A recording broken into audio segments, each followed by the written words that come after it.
जय भोलेनाथ। आप सभी का हमारे YouTube चैनल पर हार्दिक स्वागत है। आइए जानते हैं ज्येष्ठ मास के शुक्ल पक्ष में पड़ने वाले प्रदोष व्रत की तिथि, शुभ मुहूर्त यानी कि प्रदोष काल के समय के बारे में। साथ ही आप सुनेंगे प्रदोष व्रत की कथा भी।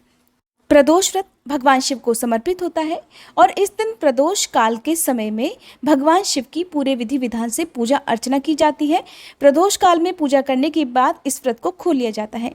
प्रदोष व्रत हर महीने के कृष्ण पक्ष और शुक्ल पक्ष की त्रयोदशी तिथि यानी कि 13वें दिन रखा जाता है।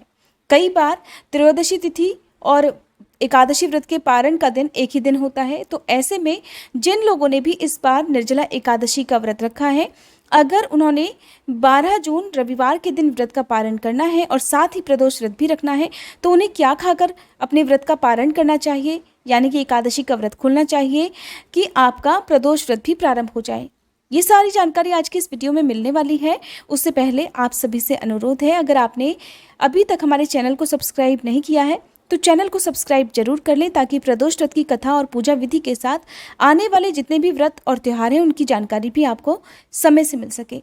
अगर वीडियो आपको पसंद आए तो प्लीज़ वीडियो को लाइक भी जरूर कीजिएगा। तो साल 2022 में 12 जून रविवार के दिन रवि प्रदोष व्रत है।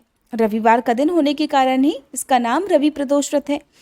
त्रयोदशी तिथि प्रारंभ होगी 12 जून रविवार को सुबह 3:24 से और त्रयोदशी तिथि समाप्त हो जाएगी 12 जून की ही मध्य रात्रि को 12:27 पर। इसलिए जो प्रदोष व्रत है वो केवल रविवार के दिन है। सोमवार के दिन कोई भी प्रदोष व्रत नहीं है। तो जो लोग पहले से ही प्रदोष व्रत रखते हैं उन्हें रविवार के दिन ही प्रदोष व्रत रखना चाहिए। प्रदोष व्रत के दिन यानी कि रविवार के दिन सूर्योदय का समय रहेगा सुबह 5:45 और सूर्यास्त का समय रहेगा शाम 7:08 पर। रवि प्रदोष व्रत के दिन भगवान शिव की पूजा जिस शुभ मुहूर्त में की जाती है वो समय होता है प्रदोष काल का समय। तो इस दिन प्रदोष काल का समय रहेगा शाम 6:23 से लेकर 7:53। तो आपको शाम की जो पूजा करनी है वो इसी समय के अंदर अंदर करनी है। प्रदोष व्रत के दिन प्रदोष काल के समय शिवलिंग की पूजा की जाती है। शिवलिंग का जल, दूध, पंचामृत से अभिषेक किया जाता है। धूप दीपक जलाकर भगवान के मंत्रों का जाप करने के साथ ही प्रदोष व्रत की कथा पढ़ी और सुनी जाती है। और भोग में शाम को अखंडित चावल यानी कि साबुत चावल से बनी खीर का भोग भगवान को अर्पित करके उसी भोग को प्रसाद रूप में ग्रहण करके व्रत खोला जाता है। साथ ही इस दिन कुछ ना कुछ दान भी जरूर किया जाता है। कहते हैं कि प्रदोष काल में भगवान शिव बहुत ही प्रसन्न मुद्रा में होते हैं और ऐसे समय में की गई पूजा को भगवान बहुत जल्दी स्वीकार करते हैं और अपने भक्तों की मनोकामना भी जल्द पूर्ण करते हैं। तो ऐसे में जो लोग इस बार एकादशी व्रत का पारण भी रविवार की सुबह करने वाले हैं, तो सुबह के समय उन्हें इस दिन केवल पहले तो पूजा करनी है एकादशी की और प्रदोष व्रत की सुबह को पूजा करनी है। व्रत की कथा दोनों की पढ़नी और सुननी है। अगर आपके पास सुबह ज़्यादा समय नहीं है तो आप रविवार के दिन भगवान शिव की और पूरे शिव परिवार की पूजा करें, आरती करें और उसके बाद क्षमा याचना करके अपना व्रत प्रारंभ कर सकते हैं। बाकी विधि विधान से जो पूजा की जाती है या कथा सुनी जाती है वो आप प्रदोष काल के समय कर सकते हैं। ऐसे में जो लोग एकादशी व्रत का पारण सुबह के समय करने वाले हैं तो रविवार के दिन पहले उन्हें एकादशी यानी द्वादशी की पूजा करनी है, फिर प्रदोष व्रत की पूजा करनी है।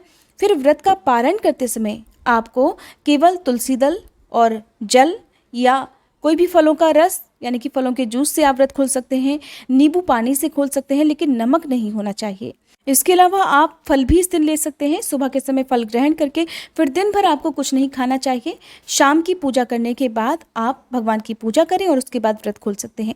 लेकिन जिन्होंने भी निर्जला एकादशी का उपवास रखा हो या केवल जो लोग प्रदोष व्रत भी रखना चाहते हैं वो इस दिन के समय चाय या फिर पानी वगैरह ले सकते हैं। दूध क्योंकि इस दिन भगवान शिव को अर्पित किया जाता है, भगवान शिव का अभिषेक किया जाता है, तो ऐसे में आप दूध पीने से इस दिन बचें। और जो लोग प्रदोष व्रत की पूजा प्रदोष काल के समय नहीं कर पाते हों तो उन्हें इस समय जहाँ पर भी आप हैं वहाँ पर अगर प्रदोष काल के समय आप 1 या 2 मिनट का समय निकालकर भगवान शिव की पूजा मानसिक रूप से कर लें, किसी भी मंत्र का जाप मानसिक रूप से कर लें, आंखें बंद कर और भगवान से क्षमा याचना कर लें कि हे प्रभु, आज आप प्रदोष काल के समय भगवान की पूजा करने में असमर्थ हैं। ऐसे में आपको भगवान क्षमा करें और आपकी इस पूजा को स्वीकार करें। उसके बाद आप जब भी वापस आएँ तो पूजा आप शाम को स्नान आदि से निवृत्त होकर जरूर करें, भगवान को भोग लगाएं। आइए अब सुनते हैं रवि प्रदोष व्रत की कथा। रवि प्रदोष व्रत की पौराणिक कथा के अनुसार एक गांव में अति दीन ब्राह्मण निवास करता था। उसकी साध्वी स्त्री प्रदोष व्रत रखा करती थी। उनका एक ही पुत्र था। एक समय की बात है, वह पुत्र गंगा स्नान करने के लिए गया। दुर्भाग्यवश रास्ते में चोरों ने उसे घेर लिया और वे उससे कहने लगे, हम तुम्हें मारेंगे नहीं, बस तुम अपने पिता के गुप्त धन के बारे में हमें बतला दो। वह बालक बड़े दीन भाव से कहने लगा, हे बंधुओं, हम तो बहुत ही दीनहीन हैं, हमारे पास धन कहाँ है। तब चोरों ने लड़के के हाथ में बंधी हुई पोटली को देखकर कहा, तो फिर तेरी इस पोटली में क्या बंधा हुआ है?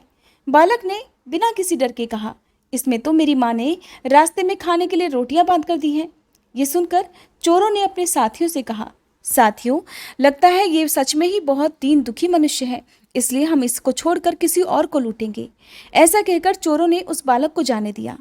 बालक वहां से चलते हुए एक नगर में पहुंचा। नगर के पास एक बरगद का पेड़ था। वह बालक उसी बरगद के वृक्ष की छाया में सो गया। उसी समय उस नगर के सिपाही चोरों को ढूंढते हुए उस बरगद के वृक्ष के पास पहुंचे और बालक को चोर समझकर उसे पकड़कर राजा के पास ले गए। राजा ने उस बालक को कारावास में बंद करने का आदेश दे दिया। उधर ब्राह्मणी का बेटा जब घर नहीं लौटा, तब उसे अपने बेटे की बड़ी चिंता हुई। अगले दिन प्रदोष व्रत भी था।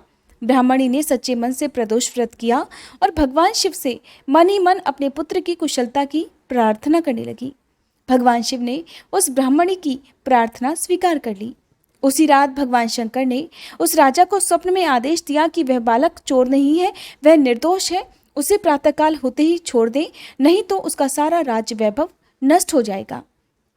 प्रातःकाल राजा ने स्वप्न की आज्ञा अनुसार उस बालक को कारावास से मुक्त कर दिया। बालक ने अपनी सारी कहानी राजा को सुनाई। बालक के मुंह से सारा वृतांत सुनकर राजा ने अपने सिपाहियों को उस बालक के घर भेजा और उसके माता पिता को राज दरबार में बुलवाया। उसके माता पिता बहुत ही भयभीत थे। उन्हें लगा कहीं राजा उन्हें दंड न दे, तो राजा ने उन्हें भयभीत देकर कहा, आपको डरने की आवश्यकता नहीं है, आपका बालक निर्दोष है। तब राजा ने ब्राह्मण को 5 गांव दान में दिए, जिससे कि वे सुखपूर्वक अपना आगे का जीवन बिता सकें। इस प्रकार भगवान शिव की कृपा और प्रदोष व्रत के प्रभाव से वह ब्राह्मण परिवार बड़े आनंद से रहने लगा। अतः रविवार के दिन जो भी मनुष्य रवि प्रदोष व्रत करता है और इस कथा को सुनता है, भगवान शिव उनकी सभी इच्छाएं पूर्ण करते हैं।